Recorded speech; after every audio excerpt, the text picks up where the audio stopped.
Hello and welcome to this week's edition of Intro to Mass Communication. I'm Professor Cyrus Satzes, and today we're going to be talking about books, magazines, and newspapers. And really, mostly, we're going to be talking about newspapers, a little bit about books. The rest of it, you can, and especially the magazine section, please do focus on the textbook for the class, which is probably why you're watching this video right now. So, books, newspapers, and magazines. That is going to be the focus. And again, if all of this is based on the textbook, so this is going to be covering chapters 3, 4, and 5. And the textbook again is called Understanding Media and Culture: An Introduction to Mass Communication. So why don't we get started on the lesson at hand, which again is chapters 3, 4, and 5. And this is just a reminder of what the last lecture covered, including the different ways mass media affects culture, how cultural, or analyzing the cultural messages that the media sends.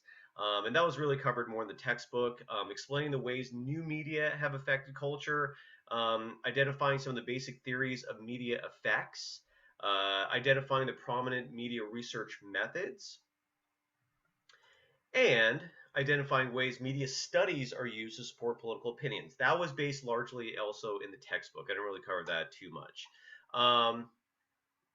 So when we talk about the origins of the written language, which really is the foundation for both everything we know about humanity and also is really the dawn of what eventually became mass communication, right?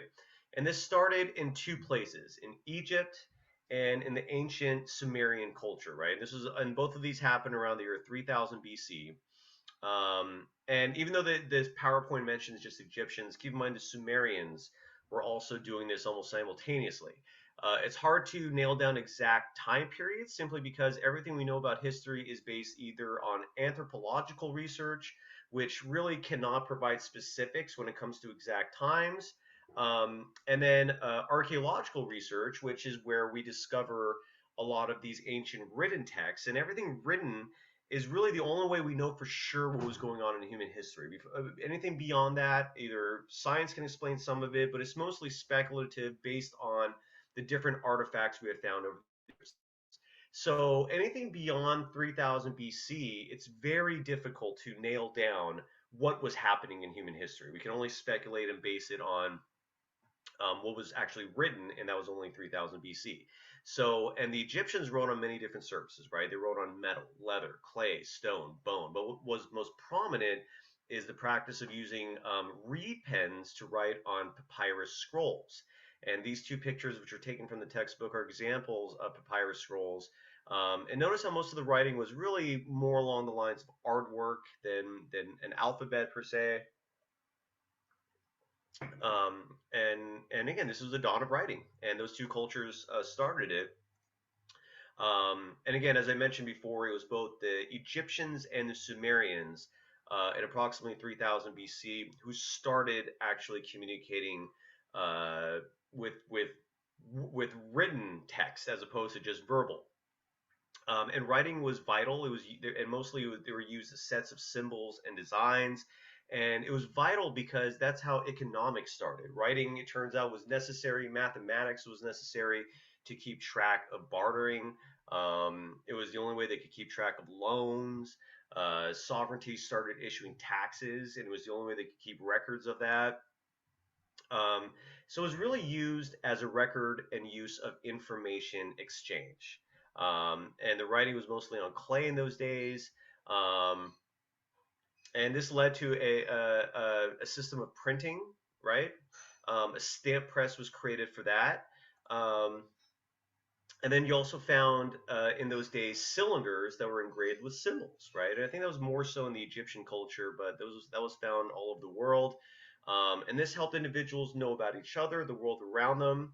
It allowed people to share information and gather knowledge from it as a result. And this image is an example of, I believe, a piece of clay from the Middle East in the Sumerian culture. And now the Chinese used a paper-like substance to record documents. They had a form of printing, and they even instituted a postal system. And the Egyptian style of writing was similar to the Sumerians. and the Phoenicians had a system of symbols for sound and speech. So now you start seeing the written language begin to evolve, right? Beyond just basic images and a way to track numbers. Um, then the Greeks formed an alphabet that they took from the Phoenicians or the Orient. Again, when you're talking about this long ago in history, it's very difficult to nail down specific, accurate facts. So historians still don't know where exactly the Greeks took the alphabet from, but it was either the Phoenicians or the Orient. And they used the alphabet for information exchange. They had a telegraph system, even where they used signal fires and earthenware jars. Um, and then the Romans developed a writing system that we see similar to what we have today, right? Citizens were literate. It was required to be an informed citizen. Our very system of government here in the United States today is based largely, in fact, on the democratic republic that the Roman Empire instilled in the Greeks before them. So they were a very civilized society, especially given the time period. And the ancient Roman Empire was also the first to have a daily newspaper for public and political affairs. This was in Rome. It was called Acta Diurna, and it was started by Caesar in 59 BC. So that was the first newspaper. But keep in mind, at this point, there was no mass communicating yet. There was not a way to send messages to large groups of people at once. At this point, all the messages sent out were still read and seen by relatively few people. So later, a postal system was created under Emperor Augustus that allowed the spread of information about the Roman Empire. Now, when the Roman Empire fell, the Catholic Church basically took over in terms of world domination and influence. The Catholic Church was immensely powerful for approximately 1,000 years. And what they did is they turned communication from written back to oral. And the reason they did this was so that they could control the message by not allowing people to read the Bible, which was really the first form of mass communication. Once they eventually started developing the technology to print it and mass produce it. But the Catholic Church wanted to control the message of the Bible. They wanted to control the interpretation of the Bible. They refused transcriptions of the Bible from its original language, which was Latin, because most people couldn't read Latin, and they didn't want most people to understand what was in it. So you could clearly make the argument, and if this question comes up on an exam or a quiz, who was the first gatekeeper? You could say it was the Roman Catholic Church, because they actually were trying to prevent the Bible from being read and interpreted by large amounts of people. And so writing was considered mainly in monasteries for book copying and for making copying of manuscripts. But otherwise, and again, even back in these days, the leaders of the Roman Church recognized that information is power, and that if they controlled it, they would maintain power. However, by 1400 AD, over 1,000 years after the Bible first appeared, the closed system of information started opening up. You had universities appearing all around Europe, and more people started reading manuscripts, copying them, publishing them, and that also included the Bible, which eventually translations started to emerge, and that's also why you now see the sect of the Protestant Church, which split from the Roman Catholic Church, because once they actually understood and read the Bible for themselves, they had a different interpretation of it. That's why, again, you see these two strong denominations of the Christian Church: the Roman Catholic side and the Protestant side, and each one has their own interpretation of what the Bible says. That is why they have different rules and different teachings. And then Gutenberg's 15th century invention of the movable printing press was really the dawn of mass communication, because now you can mass produce books, and now and manuscripts and any other form of content that was written, and you could disseminate that to large groups of people. So this was the dawn of mass communication. Books were the first form of mass communication, and it was Gutenberg's 15th century invention of movable type printing press that allowed that. The textbook also talks about copyright in these 3 chapters. Again, I'm not going to cover much about magazines for this lecture. Make sure you read that chapter in the textbook. But copyright basically allows a person the right to exclude others from copying, distributing, and selling a work. The First Amendment of the U.S. Constitution, brilliant. Um, in my humble opinion, the founding fathers were centuries ahead of their time. But despite the fact that the First Amendment allows freedom of speech and, of course, freedom of the press, there are limitations to it, and one of those is copyright. You are not allowed to use someone else's work as your own. The textbook also talks about public domain, which I misspelled there. I apologize. If any form of content is in the public domain, it means that it is public property that's used freely by anyone without permission or royalty payments. Later in the semester, I'm going to spend a whole lecture just on copyright, which will include a discussion on public domain. Um, and so one good example of that is any music that was released before 1923. That is considered to be part of the public domain. So, and that's why classical music is used in popular culture everywhere still, because anyone can use it and monetize it. And there's a lot of folk songs, even like House of the Rising Sun, The Wayfaring Stranger, a couple of examples of songs that were written by potential unknown origins. That anyone can use today because they fall under the public domain. You don't need permission, and you don't need royalty payments. There's no restrictions on it. Talking about books for a second, shifting gears.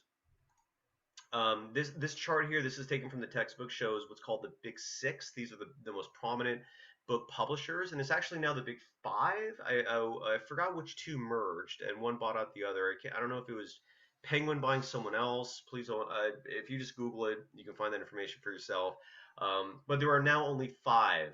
It's the Big Five in terms of book publishers, and each one of these individual organizations you could absolutely consider to be gatekeepers, right? I mean, they decide who is a published author and who isn't. I mean, that's very influential and very impactful. And approximately 60% of all books published are by what is now the Big Five. There is some book publishing vernacular in the textbook. This is a copy of my book, which came out over 10 years now. Wow, that's crazy. And on the cover is my dog. Rest in peace. That happened recently. I still miss him dearly. So one vernacular in the textbook pertaining to book publishing is blockbuster syndrome, and this is very prevalent, more so now today than when the textbook was first published. Blockbuster syndrome refers to book publishers not wanting to necessarily take risks on unknown authors, regardless of the quality of the content. Instead, the growing focus is on best-selling authors because they're more easily marketable, like the Tom Clancy's of the world, the Stephen King's of the world. Excuse me. So, and again, this is because book publishers just don't want to take risk. It's a huge reason why prominent politicians and high-profile celebrities get book publishing deals because they're marketable. An advance is defined as a sum of money that's paid to the author in expectation of future royalties. Some authors get advances, some don't. When I had my book published, I did not get an advance, but I got an increase in the amount of royalty payments from what an author normally makes. And then royalties is a percentage of the book's sales price. So my royalties for my book was 50%, which is a very high number. But again, I also got no advance in the process. And this chart is also from the textbook. It kind of shows the pie chart of how book sales break down. So on average, half of the money from every book sold goes directly to the publisher, and you can see the rest of the breakdown right here. But it's interesting because more and more books are digital, so the cost of paper and binding has gone down. The cost of distribution has gone down because there are less bookstores, thus less physical copies. Most people order books through online means, whether it's Amazon or something like that. And marketing is still an expense. That still does exist. And then, of course, there are other individuals like editors, copy editors, graphic designers for any visuals of your book, even if it's just a cover. So some of the money goes to them as well. So this is how the breakdown typically goes for a book that is or is going to be published. Now, newspapers is a very important topic for the textbook and just for the whole concept of mass communication as a whole. In 1810, Frederick Koenig hooked a steam engine up to that printing press I showed you a moment ago that was invented by Gutenberg. And this led to the dawn of newspapers because by having the printing press move at such a fast rate, thanks in large part to that steam engine, you can now mass produce um, anything printed. And so newspapers were the first time you had daily news coming instead of like a book or instead of just a local newspaper that did not have wide distribution, where there's only a few copies available.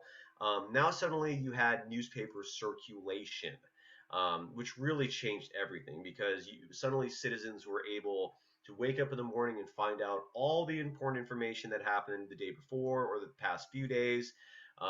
In the 1830s, that gave rise to really is when newspapers started to explode in circulation. And you also saw the rise of the penny press during this time. This is a picture taken from the textbook of the New York Herald as one example of the penny press.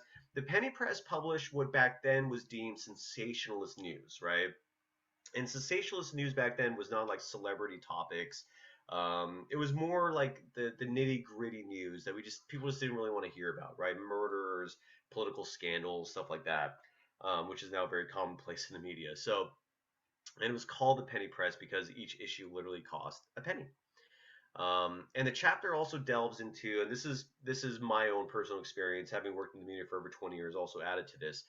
The question is raised: who is journalism for?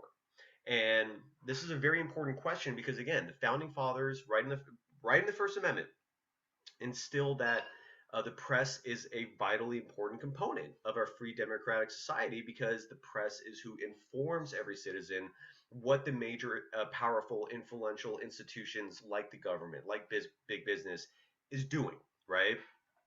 So there are a lot of ethics that go into journalism. And so, who is journalism for? Well, the primary purpose of journalism is to provide citizens with the information they need to be free and self governing. And then the news media helps us in a lot of ways. It helps define our communities. We talked about this last week in terms of different theories, right? Our reality is defined by what we consume in the media, and that includes the community around us. So, journalism helps us define that. It helps create a common language and a common knowledge rooted in reality. It identifies goals. A lot of who we consider heroes in this world, ranging from your local or any firemen or women, really, police officers, teachers, I always flatter when a student says that. But someone who volunteers at an animal shelter. Your definition of a hero can obviously vary and it's very subjective, but you're aware of these heroes largely based on how the media and what the media is reporting, like our veterans, right? And our soldiers oftentimes are known to be heroes, but we would never know about them if the media didn't report them, right? And the same goes for villains. When you think of a villain, it could be anyone from, let's say, a terrorist, right, that you learn about through the media. Or let's say a developer who wants to build a bunch of high priced houses and take away open space and take away land from wild animals in the process. You might consider them a villain. But again, you don't know about these things without the media informing you of that, right? It gives us a common base of information, which is a crisis because the media is so fragmented now. And there's so many sources, many of which don't provide valid information, that we don't have this common base of information like we did before. That is why our society, in many ways, is fractured today. And this might be the most important purpose of journalism, is to give a voice to the voiceless. So when you think of the voiceless, we had a class, I'd be asking students, who would you consider voiceless in this world, right? Well, you could think of the homeless. You could think of children, right? Animals. That's always like the best example that comes to me in terms of they're literally voiceless, right? Journalists need to give a voice to the voiceless to make society aware of any potential injustices or any newsworthy events that are occurring to them. And it amplifies the conversation of the people. So, who should journalists serve? Well, their first obligation is always to the truth. Its first loyalty is to citizens. It must provide a forum for public criticism and compromise. It must strive to make this significant, interesting, and relevant. Um, it must keep the news comprehensive and proportional. And these two are a huge reason why journalists learn to be great writers, right? So you can keep things proportional, comprehensive, yet interesting. Great writing produces that. And its practitioners must be allowed to exercise their personal conscience. What this means is let's say you're a reporter and then your editor calls you in and says, hey, look, that story you're doing about Toyota's brakes failing, great story, but Toyotas are one of our biggest sponsors and we can't afford to lose the money. So I'm going to ask you to please not run that story. You as a journalist then must exercise your personal conscience and decide, should I publish the story or should I worry about the financial structure of the company I work for? And if you are an ethical journalist, you will run that story because again, your first loyalty is to citizens and your first obligation is to the truth. Um, and again, journalists have a social obligation to the public, to the community, and to the world at large. Newspaper writers and journalists used to just be like looked at as like civil servants, right? That they were contributing and playing a big role in terms of informing the world around us, whether it was attending like city council meetings, court cases, or whatever. The position has become very glorified in recent decades and it's become very competitive as a result of that. Journalists must gather news and information, synthesize it, and distribute it so that it meets standards of fairness and accuracy. That's very important. The goal of a reporter is to publish content that is as objective as possible. No human being can be fully 100% objective because of inherent biases, because of the fact that as human beings we are flawed, but you can strive for it. And the goal is to produce a story that is objective, that is fair, that is accurate, and you let the reader form opinions based on the facts you provide. Unfortunately, in our media today, so much of the content is editorialized, so much of it is subjective and opinionated that it doesn't let the reader actually form opinions on their own.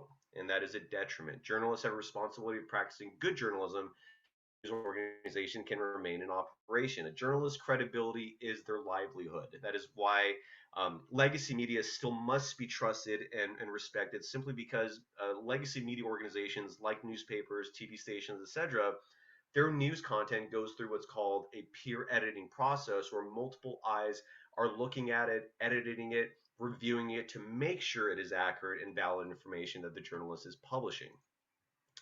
And journalists must foster and promote the idea of an open society where information flows freely and people can think and speak creatively among the diverse number of voices available. And as I talked about before, right in the First Amendment, the founding fathers right there put freedom of speech or of the press because they understood even that long ago how important it is for society to be informed of what large institutions like the government and big business are doing. It is vitally important. And it is what makes us a free democratic society. We need the press. If you get a chance, watch this John Oliver video. If you're watching this on YouTube, you can just Google John Oliver journalism. If you're watching this for a class, the link should be provided in your assignment page. It's nearly 20 minutes, and this video is tremendous because it describes the struggles that the newspaper industry is dealing with today, thanks in large part to social media, thanks in large part to free media, and the culture we're in today where clicks represents revenue. The business model of traditional media when it comes to journalism and news is fractured. Again, because more and more people are getting their information for free. The problem is a lot of that free information isn't valid, isn't truthful, isn't accurate. We are in a crisis right now, and we've been in a crisis for a while, and there are some answers, there is some progress, but we have a long ways to go. And this video explains in great detail the value of newspaper reporting, how influential it is, and its impact on society. So please make sure you do watch that video. And the textbook briefly covers the writing style that journalists follow. It's called the inverted pyramid. PR practitioners also follow this writing style. They both write in AP style. And the inverted pyramid is just simply starting your story with the most important information, right? And then you trickle down and go less important, and finish it with the least important information. The start of your story is called a lead. This is almost always a one-sentence paragraph, and it usually has all the most important information first because you're following the inverted pyramid. And it should have your 5 W's and H in it, meaning who, what, when, where, why, and how should all be just in that one sentence. You'd be surprised how relatively easily you can do that, and it's very effective for people to continue reading the rest of the story. You want to hook your reader in because it allows the reader to get the information they need quickly and efficiently, and then your story builds from paragraph to paragraph with additional details complementing the lead in the beginning. So that is it for today's lesson on books, newspapers, and magazines. Thank you very much, and I will see you all soon. Thanks. Later.